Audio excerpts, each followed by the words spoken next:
আসসালামু আলাইকুম রহমতুল্লাহি ওবরকাতুহ। সম্মানিত দর্শক, আমাদের রাজনীতিতে সাম্প্রতিক সময়ে কতগুলো উল্লেখযোগ্য ঘটনা ঘটে গেছে। গোপালগঞ্জে এনসিপির সমাবেশকে কেন্দ্র করে সেখানে প্রায় যুদ্ধাবস্থা, এবং এনসিপির নেতৃবৃন্দ গোপালগঞ্জে গিয়ে যে বিরূপ পরিস্থিতির মধ্যে পড়েছেন, তার প্রেক্ষিতে তাদের যে পরবর্তী অনুষ্ঠানগুলো, বিশেষ করে কক্সবাজারে অপ্রীতিকর যে ঘটনা শুরু হলো, এটা কোন পর্যায়ে গিয়ে থামে বলা যাচ্ছে না। ইতিমধ্যে গোপালগঞ্জের ঘটনাকে কেন্দ্র করে এনসিপি নেতাদের একটি যে কথাবার্তার অডিও রেকর্ড ভাইরাল হয়ে পড়েছে, এবং গোপালগঞ্জে সে যারা নিহত হয়েছেন তাদেরকে কারা খুন করলো বা গুলি করলো, তারা কিভাবে মরলো, তাদের রাজনৈতিক পরিচয় কি, এবং সেখানে এখনো 144 ধারা বলবৎ রয়েছে। এর আগে এখানে কারফিউ ছিল, এবং সেই ঘটনাকে কেন্দ্র করে আওয়ামী লীগ হরতাল ডেকেছে, এবং হরতালকে সফল করার জন্য সেই পুরনো নিয়ম অনুযায়ী বেশ কয়েকটি বাস তারা আগুন ধরিয়ে দিয়েছে, বা কে বা কার আগুন ধরিয়ে দিয়েছে, এবং এর প্রেক্ষিতে অনেক জায়গাতে বিচ্ছিন্নভাবে হরতাল পালিত হয়েছে, আবার অনেক জায়গাতে হরতালের ন্যূনতম নামগন্ধ পর্যন্ত নেই। এটি হলো বাস্তবতা। হরতালকে উপলক্ষ করে নিষিদ্ধ ঘোষিত ছাত্রলীগ, তারপরে যুবলীগ এবং অন্যান্য অঙ্গ সংগঠন তারা সারা বাংলাদেশে মিছিল করেছে, মিটিং করেছে, এবং আমাদের মতো যারা রাজনৈতিক বিশ্লেষক রয়েছেন, আলোচক রয়েছেন, রাজনীতিবিদরা রয়েছেন, তারা গত কয়েকদিনে বাংলাদেশে ঘটে যাওয়া ঘটনাপুঞ্জি নিয়ে যত আলোচনা করছেন, সব আলোচনায় ঘুরে ফিরে একটা কথা আওয়ামী লীগ, একটা কথা শেখ হাসিনা। তো শেখ হাসিনা, যারা আওয়ামী লীগের যারা লোকজন, তারা তাকে আপা ডাকেন, আর আওয়ামী লীগ যারা বিরোধী লোকজন রয়েছেন, তারা এই আওয়ামী লীগ নেতাদের মুখে আপা আপা ডাক, এটাকে ঠাট্টা করে আপা ডাকেন। তাহলে আপা যে শব্দটি, এটির দুটো অর্থ রয়েছে বাংলাদেশে। একটা হলো সম্মান এবং মর্যাদা, ভালোবাসা, আনুগত্যের একটা প্রতীক, যেটা আওয়ামী লীগের নেতাকর্মীরা তাদের সভানেত্রীর প্রতি প্রদর্শন করেন। আর দ্বিতীয়ত, আওয়ামী বিরোধী শক্তি যারা আছে তারা ঠাট্টা করে বলেন, ওই যে তোদের আপা, তোদের ছেড়ে চলে গেছে, তোরা সবাই মরে যাচ্ছিস, মামলা খাচ্ছিস, মোকদ্দমা খাচ্ছিস, লাথি গুঁতো, তোদের জীবন তছনছ হয়ে যাচ্ছে, আর আপা ওখানে গিয়ে রাজনৈতিক মেহমান হয়ে সেই রাজার হালে রাজস্বিক ভোগবিলাস তিনি করছেন, আর ওখানে বসে বসে মাঝে মাঝে বক্তৃতা দিয়ে, বিবৃতি দিয়ে, কথা বলে তোদের জীবনকে একেবারে শেষ করে দিয়েছে। আর কতকাল তোরা আপার আশায় থাকবি? আপা আর আসবে না, আপা আর বাংলাদেশে কোনোদিন আসবে না, সম্ভব না। এখন আপা বাংলাদেশে আসবেন নাকি আসবেন না, এটি নিয়ে আলোচনা করব। আর দ্বিতীয়ত, আপার যে দল, যে দলের তিনি সভানেত্রী, আওয়ামী লীগ, সে আওয়ামী লীগ বাংলাদেশের রাজনীতিতে থাকবে কি থাকবে না, এটি নিয়ে আলোচনা করব। এই বিষয়গুলো বোঝার জন্য গত কয়েকদিনে আপনি যদি রাজনীতির মেরুকরণ দেখেন, সেখানে স্পষ্টভাবে দেখবেন যে বাংলাদেশের ধর্মীয় যে সংগঠনগুলো রয়েছে, মোরালেস সবাই একটি ছাতার তলে ঐক্যবদ্ধ হয়ে গেছে। দু একটি রাজনৈতিক দল বিচ্ছিন্নভাবে আলাদা আছে, কেউ কেউ বিএনপির সঙ্গে সম্পর্ক বজায় রাখছে, কিন্তু তলে তলে সবাই জামাতের নেতৃত্বে মোটামুটি ঐক্যবদ্ধ হয়ে গেছে।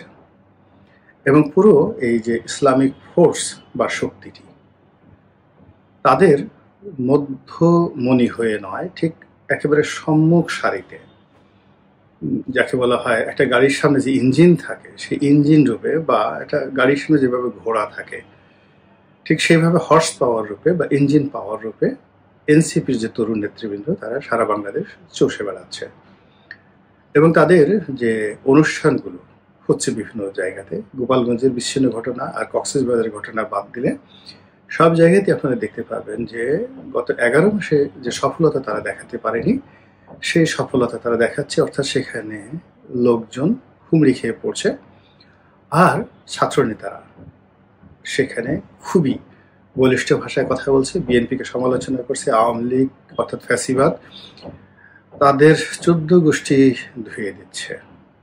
এর মধ্যে যে কথা শোনা যাচ্ছিল যে সেনাবাহিনীর সঙ্গে ডক্টর মোহাম্মদ ইউনূসের যে দূরত্ব, সেই দূরত্ব বাড়ছে, কিন্তু সম্প্রতি দেখা গেল যে ডক্টর মোহাম্মদ ইউনূস ক্যান্টনমেন্টে গিয়েছেন এবং একটি অনুষ্ঠানে সেনাবাহিনীর ঊর্ধ্বতন কর্মকর্তাদের সঙ্গে তিনি বৈঠক করেছেন বা ছবি তুলেছেন। তো এটা এই মুহূর্তে খুবই ইঙ্গিতপূর্ণ ঘটনা। আর দ্বিতীয়ত গোপালগঞ্জের ঘটনায় যারা গুলি করেছে, বলা হয়ে থাকে যে তারা সবাই সেনাবাহিনীর সদস্য, অর্থাৎ সেনাবাহিনী গুলি করেছে বা তাদেরকে দিয়ে করানো হয়েছে, এবং সেই গুলির যে ফলাফল ভবিষ্যতে সেনাবাহিনীর পক্ষে যাবে না বিপক্ষে যাবে, দেশের ভিতরে এটার নেতিবাচক কী প্রতিক্রিয়া হবে, দেশের বাইরে কী হবে, এ সকল নিয়ে যখন আলাপ আলোচনা হচ্ছে, ঠিক সেই সময়টিতে জামাতের একটা মহাসম্মেলন হয়ে গেল। বলা হয়ে থাকে কম করে হলো 10 লক্ষ লোক এখানে হাজির হয়েছে। তো জামাতের এখানে 10 লক্ষ লোক হাজির হয়েছে। এর আগে যারা করেছিলেন, অর্থাৎ খুব একেবারে অলানে ছাড়েন, তারা একটি সমাবেশ আয়োজন করেছিলেন চরমনাইর পীর সাহেব, তাদের অনুষ্ঠান অনেক বড় হয়েছিল, 5-6 লাখ লোক তো হবেই, সেখানে একদম কানায় কানায় পূর্ণ হয়ে গিয়েছিল। এবং এই দুটো অনুষ্ঠানই ইসলামী দলগুলো এবং অন্যান্য ছোট ছোট যে রাজনৈতিক দলগুলো রয়েছে তারা সেখানে অংশগ্রহণ করেছেন। তাহলে আপনি দেখুন যে একদিকে বিএনপি তাদের 30% ভোট সম্পূর্ণ একা হয়ে আছে, আর অন্যদিকে জামাত এবং অন্যান্য যে লোকগুলো তারা সাধারণ মানুষের ভোটকে একত্রিত করে সরকারের উপর একটা চাপ প্রয়োগ করার জন্য নির্বাচনের মাঠে অনেকগুলো প্রশ্ন তারা তৈরি করে ফেলেছে। 1 নম্বর প্রশ্ন হলো আইন শৃঙ্খলা রক্ষাকারী বাহিনী যতক্ষণ না পর্যন্ত তারা সক্ষমতা অর্জন না করবেন ততক্ষণ পর্যন্ত নির্বাচন হবে না। দ্বিতীয় যে জিনিসটা আছে সেটা হলো পিআর পদ্ধতি, সেই পিআর পদ্ধতির নির্বাচন তারা চাচ্ছে। তৃতীয়ত হলো তারা স্থানীয় সরকার নির্বাচন আগে চাচ্ছে, জাতীয় নির্বাচন পরে চাচ্ছে। এরপর আরও কতগুলো বিষয় রয়েছে, সেই বিষয়গুলো যে সংসদে নারী আসন এবং সংসদে যে দুটো কক্ষ হবে, উচ্চ কক্ষ নিম্ন কক্ষ, এগুলো নিয়ে খুব আলোচনা হচ্ছে। তার সঙ্গে সঙ্গে প্রশাসনিক বিভেদ, মানে বিভাগ এবং প্রদেশ ঘোষণা, এগুলো আলোচনা আছে। হাইকোর্টের বেঞ্চগুলোকে বিভাগীয় শহরগুলোতে স্থাপন করা, এগুলো আলোচনার মধ্যে আছে। এবং সবচেয়ে বড় আলোচনা হলো জুলাই সনদ। এই জুলাই মাসের মধ্যেই জুলাই সনদ ঘোষণা করার জন্য সর্বোচ্চ চেষ্টা করা হবে, এবং জুলাই সনদ সঙ্গত কারণে এই সরকারকে এম্পাওয়ার্ড করবে, এনসিপিকে এম্পাওয়ার্ড করবে, এবং সমস্ত ক্ষমতা তাদের হাতে কুক্ষিগত হবে, এবং তাদের যত কর্মকাণ্ড আজকে পর্যন্ত রয়েছে সেগুলোতে ইমিউনিটি দেওয়া হবে। এবং সেক্ষেত্রে সংবিধান সংশোধন করা থেকে শুরু করে আরও নানা রকম প্রস্তাবনা দেওয়া হয়েছে। তো বোঝার চেষ্টা করুন যে যা কিছু করার চেষ্টা করা হচ্ছে, এতে করে আগামী যে 2 সপ্তাহের মধ্যে বা 3 সপ্তাহের মধ্যে, আগস্ট মাসের 10 তারিখের মধ্যে পুরো বাংলাদেশ উত্তাল অস্থির হয়ে পড়বে, কোনো পরিস্থিতি কারো নিয়ন্ত্রণে থাকবে না, এবং চারিদিকে একটা শূন্যতা তৈরি হবে। সেই শূন্যতা অলমোস্ট সারা বাংলাদেশের যে ভোটের বাজার, সেই ভোটের বাজারকে ছিন্ন বিচ্ছিন্ন করে দেবে। প্রথমত আওয়ামী লীগের যে 35% ভোট রয়েছে, তার সহযোগীদেরকে নিয়ে এই ভোটের সংখ্যা আরও অনেক বেশি। বিএনপিরও 30, তারা যখন বিরোধী দলে ছিল, এখন যেহেতু তারা নির্বাচনে জয়ী হওয়ার একটা সম্ভাবনা পৌঁছে গেছে, এই জন্য তাদের ভোট 5% বেড়ে গেছে। আওয়ামী লীগের ভোট 5% ধরে নেন কমে গেছে, তাহলে আওয়ামী লীগের ভোট 35 থেকে 30-এ নেমে এসেছে, আর এদের ভোট 30 থেকে 35-এ চলে এসেছে। এটি সাধারণত এই দুটো দলে আমরা ভোটের সমীকরণ 1991 থেকে আজ অবধি দেখে আসছি। তো এর সঙ্গে তাদের সহযোগীদের ভোট এবং অন্যান্য যা কিছু আছে সব ভোটগুলো সব এলোমেলো হয়ে গেছে, মানে বিএনপি এবং আওয়ামী লীগের ভোটগুলো এলোমেলো হয়ে গেছে। আর সেই এলোমেলো ভোটগুলো কুড়ানোর জন্য ইসলামী দলগুলো চেষ্টা করছে, এবং তাদের সেই চেষ্টাটা আসলে ভোটের জন্য নয়, তাদের সেই চেষ্টাটা ভোট পিছিয়ে দেওয়ার জন্য, তাদের সেই চেষ্টাটা বিএনপিকে ক্ষমতা থেকে যতটা সম্ভব দূরে রাখা, এবং কোনো কারণে যদি নির্বাচন হয়ে যায় সেক্ষেত্রে বিএনপি যেন কোনো অবস্থাতেই প্রধান রাজনৈতিক শক্তি একক সংখ্যাগরিষ্ঠতা নিয়ে সংসদে সেই প্রাচীন পদ্ধতি নিয়ে তারা স্বৈরাচারী শাসন ব্যবস্থা অতীতের মতো প্রতিষ্ঠা করতে না পারে, এইরকম প্রচার এবং প্রপাগান্ডা চালিয়ে সারা বাংলাদেশ তছনছ করে ছেড়ে দিচ্ছে। এবং এরকম যখন একটা ভ্যাকুয়াম তৈরি হয়, সেই ভ্যাকুয়ামের মধ্যে আওয়ামী লীগের ফিরে আসার যথেষ্ট আতঙ্ক থাকে।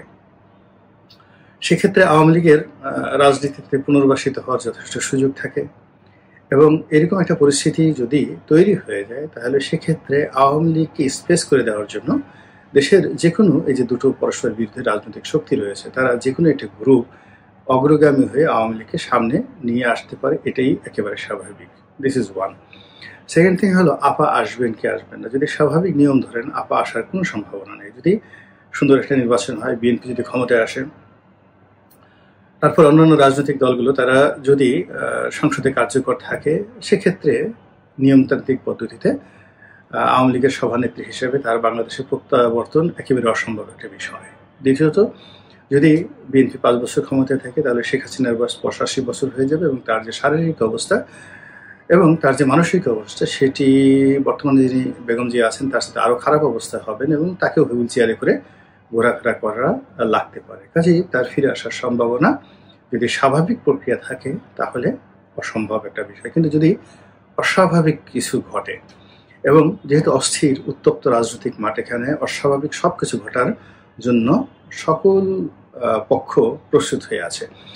এখন যারা রাজনৈতিক পক্ষ আওয়ামী লীগ ছাড়া তারা সবাই পরস্পরের মুখোমুখি হয়ে এতটা রাগান্বিত, এতটা ক্রোধান্বিত এবং এতটা একে অপরের প্রতি বিষোদ্গার করছে যে যে কোনো দুর্ঘটনা যে কোনো সময় ঘটে যেতে পারে এবং সেই দুর্ঘটনা, রক্তারক্তি, হানাহানি, মারামারি, কাটাকাটি থেকে শুরু করে আরও অনেক কিছু। এবং এখানে এগুলো বন্ধ করার জন্য যে ইফেক্টিভ রাষ্ট্রশক্তি দরকার, সেনাবাহিনী দরকার, পুলিশ বাহিনী দরকার, এদের যে কার্যকারিতা কতটুকু সেটা আমরা গোপালগঞ্জের মতো একটা ছোট্ট শহরে দেখেছি যে এই ছোট্ট শহরে আইন শৃঙ্খলা নিয়ন্ত্রণ করতে গিয়ে একেবারে সেনাবাহিনীর সর্বোচ্চ শক্তি প্রয়োগ করার পরেও সেখানে পরিস্থিতি নিয়ন্ত্রণ করা যায় নাই। অর্থাৎ মানুষের ভিতরে ডর ভয় একেবারে চলে গেছে এবং একবারেই যে মানুষের মধ্যে যে ভয়ের ভাবটা চলে গেছে এবং বিচার নিজের হাতে তুলে নেওয়ার যে প্রবণতা দেখা দিয়েছে, এটা মহা সর্বনাশ না ঘটা পর্যন্ত সাধারণত এই জায়গা থেকে ফিরে আসা যায় না। তো এই যে মব সংস্কৃতি,